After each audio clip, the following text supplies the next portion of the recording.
والسلام على عباده الذين اصطفى أما بعد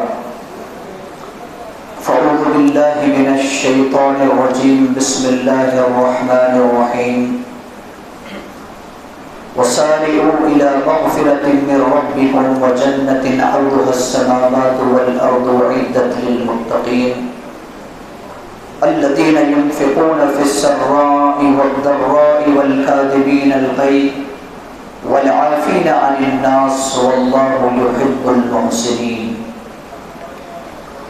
معزز و مکرم مصلیان اکرام اور خواتین اسلام ماں اور بہنوں، اللہ سبحانہ و تعالی کی توفیق سے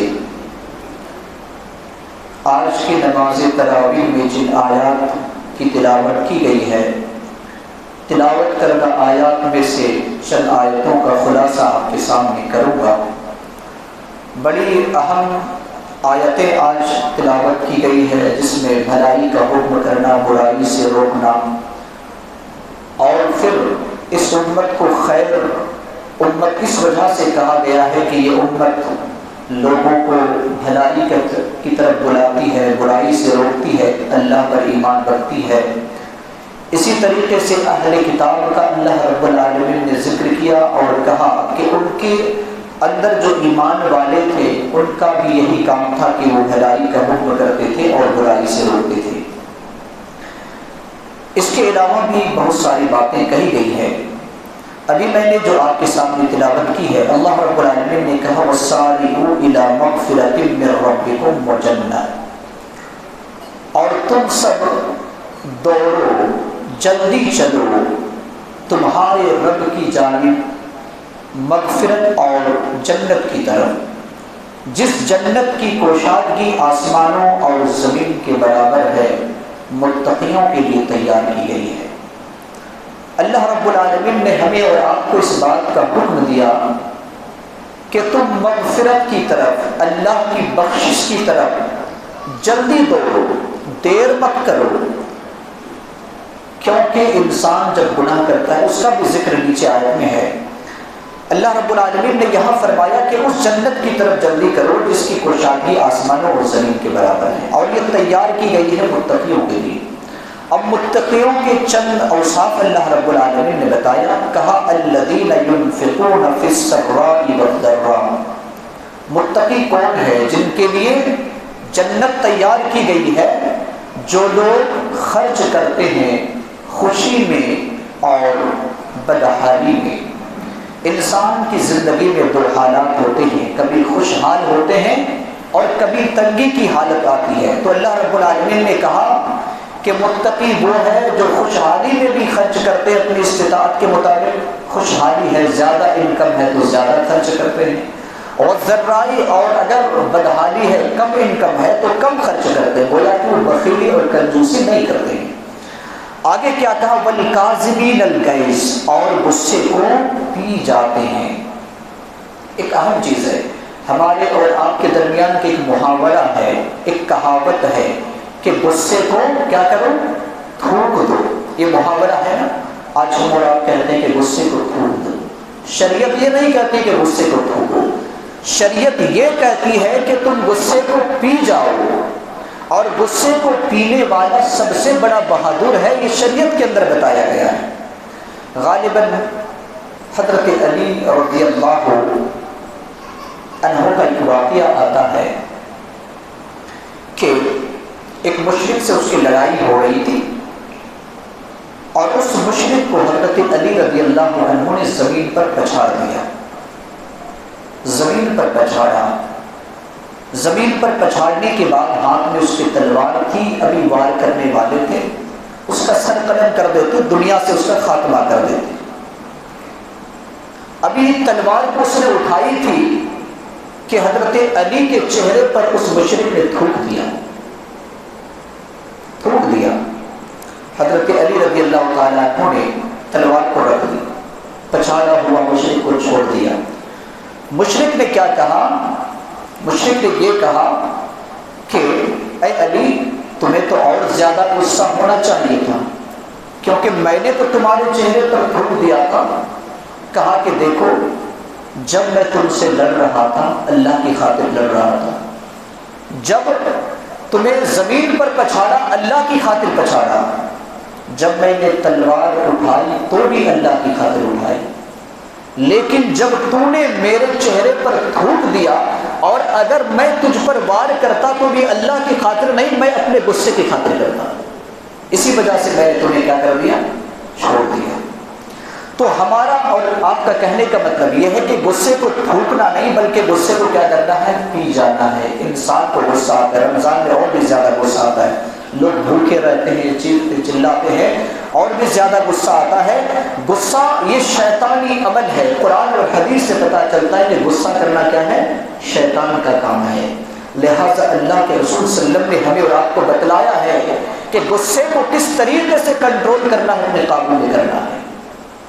غصے کو کنٹرول کرنے کا حکم اللہ کے رسول صلی اللہ علیہ وسلم نے دیا اور کہا کہ جب تم غصہ تمہیں ہو جائے تو تم اگر کھڑے ہو تو بیٹھ جاؤ، بیٹھے ہوئے ہو تو سو جاؤ، اس سے بھی غصہ نہیں جاتا تو اعوذ باللہ من الشیطان الرجیم پڑھو، اس سے بھی غصہ نہیں جاتا تو اٹھ کر کے وضو بناؤ۔ اللہ کے رسول صلی اللہ علیہ وسلم نے نسخہ ہمیں اور آپ کو بتایا ہے۔ ہم اور آپ اپنی زندگی میں اس نسخہ کو فٹ نہیں کرتے بلکہ کیا کرتے ہیں، غصہ اگر آتا ہے ہم بیٹھ کر ہیں یا سو کر ہیں تو ہم اٹھ جاتے ہیں، اٹھے ہوئے ہیں تو کھڑے ہو جاتے ہیں، کھڑے ہو کر ہیں تو آگے بڑھنے لگتے ہیں، سامنے والے پر وار کرتے ہیں۔ کیوں؟ اس لیے کہ اللہ کے رسول صلی اللہ علیہ وسلم نے جو نسخہ بتایا اس کو ہم نہیں اپناتے، شیطان نے جو بتایا اس کو کیا کرتے ہیں، اپناتے ہیں۔ تو بس غصہ کو قابو کرنا سیکھیے، اور اللہ رب العالمین نے کہا کہ ان متقیوں کے لیے جنت اللہ رب العالمین نے تیار کر رکھی ہے جو اپنے غصے کو پی جاتے ہیں اور کیا کرتے ہیں، والعافین عن الناس، لوگوں کو معاف کر دیتے ہیں۔ معافی کا مادہ بھی اپنے دل کے اندر رکھیے، جذبہ انتقام نہیں رکھنا ہے، بدلہ لینے کا جذبہ نہیں رکھنا بلکہ معاف کر دینے کا انتقام رکھنا، جذبہ رکھنا۔ اگر ہم اور آپ کسی کو معاف کریں گے تو اللہ بھی ہمیں کیا کرے گا، معاف کرے گا۔ اللہ نے آگے فرمایا کہ واللہ یحب المحسنین، اللہ احسان کرنے والوں کو، نیکی کرنے والے کو پسند کرتا ہے۔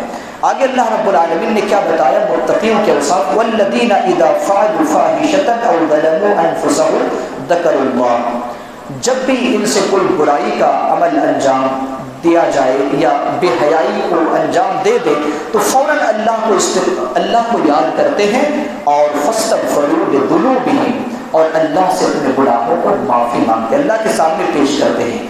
اللہ نے کہا کہ وَمَن يَغْفِرُ الذُّنُوبَ إِلَّا اللَّهُ، اللہ کے علاوہ کون ہے جو تمہارے گناہوں کو معاف کرے، وَلَمْ يُصِرُّوا عَلَى مَا فَعَلُوا، اور جو انہوں نے کیا ہے اس پر وہ ڈٹ نہیں جاتے ہیں۔ یعنی ایک ایسا بھی انسان ہوتا ہے کہ گناہ کرتا ہے پھر معافی اللہ سے مانگتا ہے، پھر اس گناہ کو کرتا ہے پھر معافی مانگتا ہے، تو اللہ رب العالمین نے کہا کہ ایسا نہیں، بلکہ اس گناہ پر ڈٹنے والا نہیں ہے، اللہ سے معافی مانگ کر چھوڑ دیتا ہے۔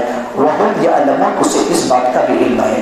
اللہ رب العالمین نے فرمایا کہ انہی لوگوں کے لیے مغفرت اور جنت اللہ رب العالمین نے تیار کر رکھی ہے، اور اللہ رب العالمین نے بتایا کہ یہ لوگ متقی ہیں، لہذا متقی کے اوصاف کو ہم اپنے دل کے اندر پیدا کریں۔ اس کے بعد اللہ رب العالمین نے اور بھی نصیحت کی باتیں رکھی ہیں، اور ایک آیت کا خلاصہ آپ کے سامنے کروں۔ اللہ رب العالمین نے کہا فَبِمَا رَحْمَةٍ مِّنَ اللَّهِ لِنتَ لَهُ، نبی صلی اللہ علیہ وسلم کے بارے میں کہا کہ آپ اپنے رب کے رحمت سے، آپ اپنے اللہ کی رحمت سے آپ نرم دل ہیں۔ نبی صلی اللہ علیہ وسلم کیا تھے، بڑے نرم دل تھے۔